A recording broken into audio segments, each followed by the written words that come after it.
Halo guys, kembali lagi di Riko Official. Jangan lupa like, komen, dan subscribe ya. Belum reda kekesalan Anya pada Arta gara-gara disebut murahan. Bertambah satu lagi yang membuat mood Anya semakin buruk. Sebuah pesan singkat ia terima dari nomor tak dikenal. Dalam perjalanan ke bandara menuju Lombok bersama Pasha dan seorang asisten prianya. Jangan dekati Pasha. Anya langsung menelpon nomor asing itu berkali-kali, tapi tidak pernah diangkat. Anya jadi penasaran siapa yang tidak senang dengan kedekatan ia dengan Pasha. Pasti pengirim pesan itu perempuan, Anya yakin. Kenal sama nomor ini enggak?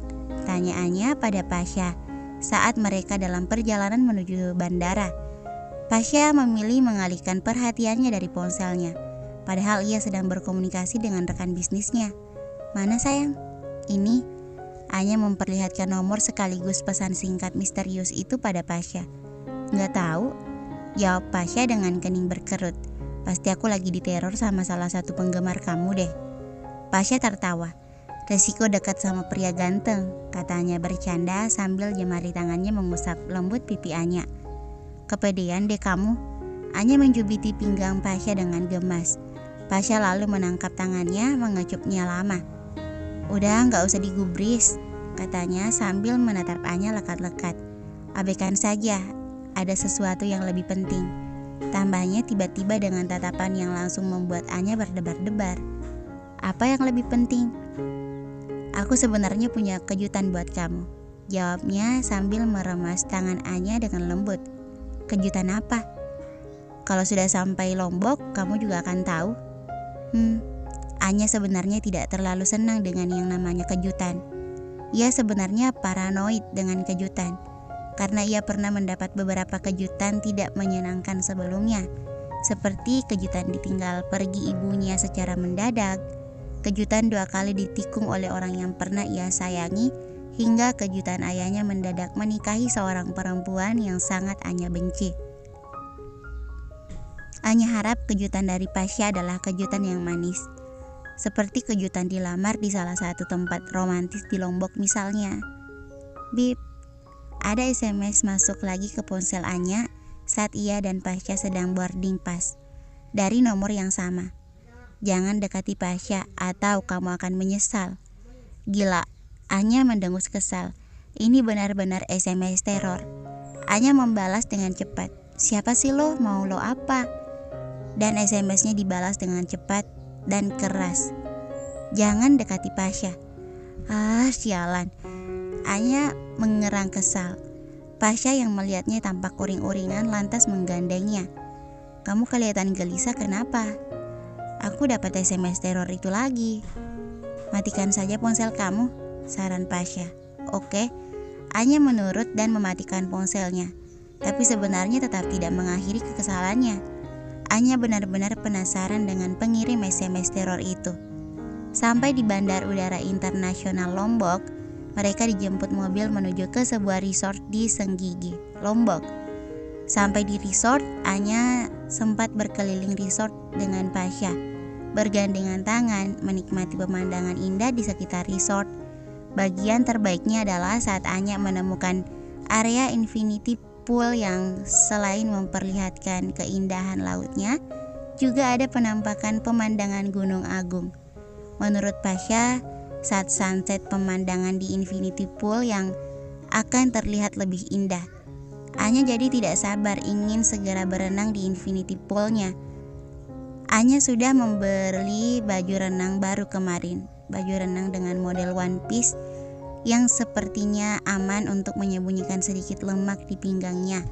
Jika mengingat soal lemak di pinggangnya, Anya jadi teringat pertengkarannya dengan si mulut rombeng Arta. Lelaki sok ganteng menyebalkan. Akan tetapi rasa-rasanya ada yang aneh yang ia rasakan sejak menempuh perjalanan dari bandara sampai resort. Anya merasa ada seseorang yang juga sedang menguntitnya, atau itu hanya perasaannya saja. Gara-gara SMS teror yang ia terima, pikirannya mulai menjadi paranoid. Setelah lelah berkeliling resort, Anya putuskan istirahat sebentar di kamar hotel untuk persiapan resepsi nanti malam. Sambil menunggu, Anya bisa bersantai ria sembari menikmati sunset di infinity pool yang kebetulan dekat dengan kamarnya. Sedangkan kamar Pasha berada di sebelah kamar Anya. Pukul 8 malam, Pasha mengetuk pintu kamarnya, menjemput Anya menuju ke tempat resepsi. Namun sebelumnya ia menyelipkan sekuntum bunga Kamboja di telinga Anya. "Beautiful," ucapannya sambil mengecup kening Anya. "Bunganya?" Anya mencoba menggoda Pasha. Pasha menggeleng. "Tentu saja kamu." Pasha meraih tangan Anya dan mengecupnya sebelum menggandengnya menuju tempat resepsi pernikahan teman Pasha, Dana. Resepsinya diadakan di sebuah area resort dekat dengan pantai Senggigi. Sesuai dengan dress code-nya yaitu beach formal, Anya malam itu mengenakan gaun satin selutut warna peach dengan model kerah lebar sehingga sedikit memperlihatkan bahu mulusnya. Sementara Pasha mengenakan kemeja putih santai dengan celana jeans, tampak tampan seperti biasa, mengingatkan Anya pada style Jovan, suami sahabatnya. Saat memasuki resepsi, Anya yang datang bergandengan dengan Pasha disambut beberapa teman Pasha. Dengan bangga, Pasha mengenalkan Anya pada mereka sebagai pasangannya. "Wow, pilihan lo, boleh juga, Sya." Salah seorang teman Pasha terang-terangan memuji Anya. "Cantik." Anya hanya tersipu menanggapinya. "Tentu saja." Pasha merangkul bahu Anya dengan posesif. "Jadi kapan nih kita terima undangannya?" "Sabar, tunggu aja." Pasha mengangkat gelas minumannya untuk bersulang. Anya mengikutinya tanpa banyak bicara. Sejujurnya ia cukup canggung berada di tengah-tengah teman Pasha yang tentu saja baru ia kenal malam ini. Melihat Anya tampak kurang nyaman, Pasha menunduk untuk bertanya dengan cukup keras karena suaranya hampir tidak terdengar karena kerasnya alunan musik. "Kamu baik-baik saja kan?" Anya mengangguk tersenyum sambil menyelipkan rambutnya di telinga. Angin pantai berkali-kali membuat rambutnya berantakan. "Dance with me?" Pasha lalu mengulurkan tangannya yang disambut malu-malu oleh Anya yang langsung meletakkan gelas minumannya. Pasha menariknya ke tengah arena dansa bergabung dengan tamu-tamu lain yang sudah lebih dulu berdansa. Pasha menarik pinggang Anya agar lebih dekat dengan Anya dapat merasakan hangatnya tubuh Pasha. Anya mengalungkan kedua tangannya di leher Pasha dan mengimbangi setiap gerakan Pasha yang membawanya kian larut dalam alunan musik romantis. Namun Anya sedikit khawatir dengan kedua lengan Pasha yang melingkari pinggangnya dengan posesif, mengingatkan Anya akan ejekan Arta soal tonjolan lemaknya. Anya berharap Pasha tidak akan pernah menyadari bahwa bagian yang terasa empuk pada pinggangnya adalah lemak.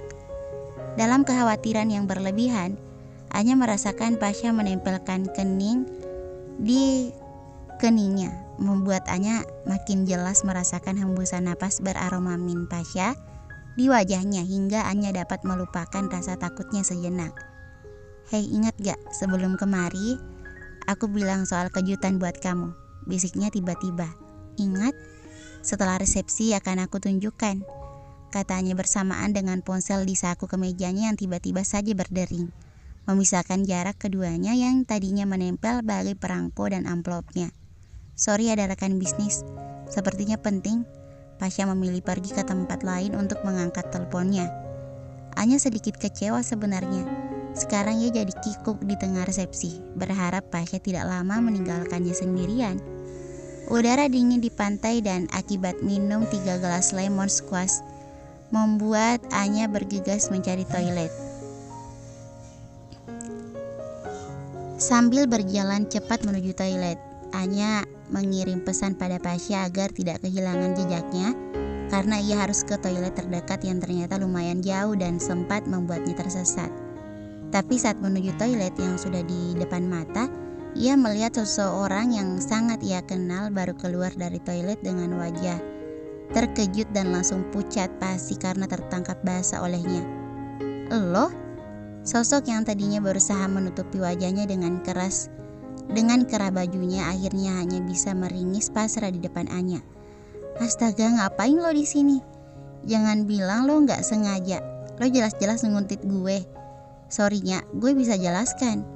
Wajah Anya memerah antara menahan marah dengan menahan pipis.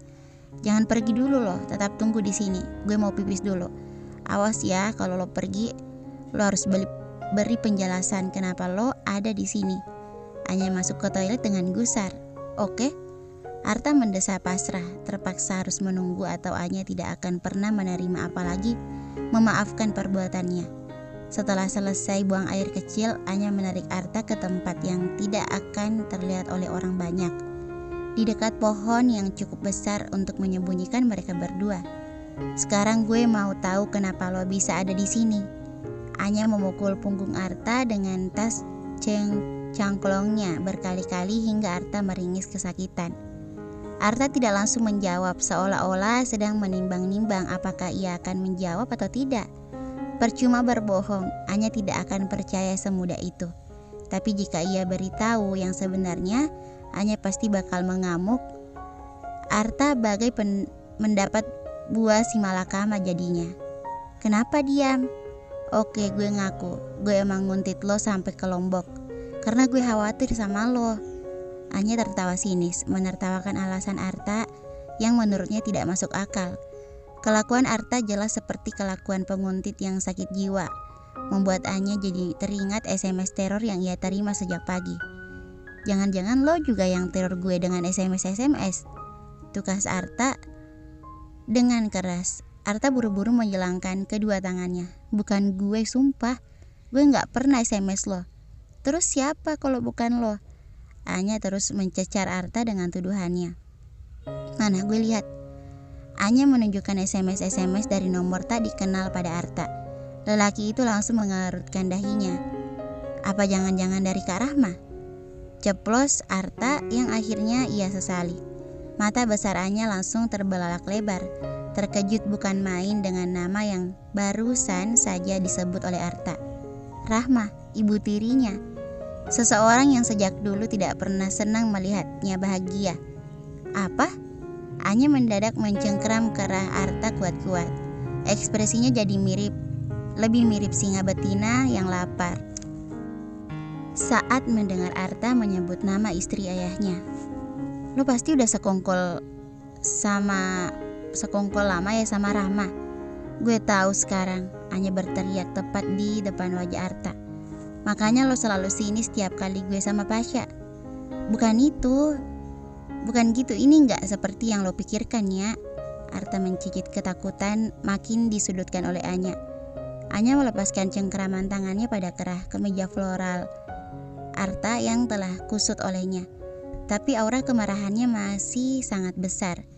Anya saat mengamuk akan sangat menakutkan. Untung saja di lokasi tempat mereka berada tidak ditemukan perabotan atau barang pecah belah yang bisa dilempar. Kenapa sih dia selalu gak seneng gue bahagia? Sampai-sampai pengaruhi lo buat bantu dia. Anya mengusap matanya yang mulai basah. Nyak, gue dan Kak Rahma pergi. Nyak, dengarkan penjelasan gue. Arta berusaha meraih tangan Anya. Pergi lo kaki tangan Rahma. Gue gak mau lagi lihat muka lo. Gue benci sama lo. Anya menepiskan tangan Arta yang hendak meraihnya dengan kasar, lalu berlari menjauhi Arta. Tunggunya, Arta mengejar Anya. Jangan ikutin gue lagi. Pergi loh, micip tumpah. Anya berbalik untuk menendang Arta namun gagal karena Arta pandai berkelit. Anya, mulai detik ini, kalau gue lihat muka lo lagi dalam jarak 100 meter, gue laporin lo ke kantor polisi. Hah? Arta melongo. Atas dasar apa? Tindakan tidak menyenangkan dan persekongkolan jahat, teriaknya yang terakhir kali sambil berlari menuju area resepsi. Arta berhenti mengejar lalu bersandar lemas pada pohon terdekat sambil mengusap-usap dada. Menghadapi Anya yang sekarang seperti sedang menghadapi harimau betina Sumatera yang sedang murka. Lebih baik jangan mencoba mengganggu lagi atau kena cabik lah muka Arta nanti. Duh Gusti, misinya telah gagal. Akan lebih sulit baginya kini menghadapi Anya yang kini semakin membencinya. Bersambung. Thank you for watching.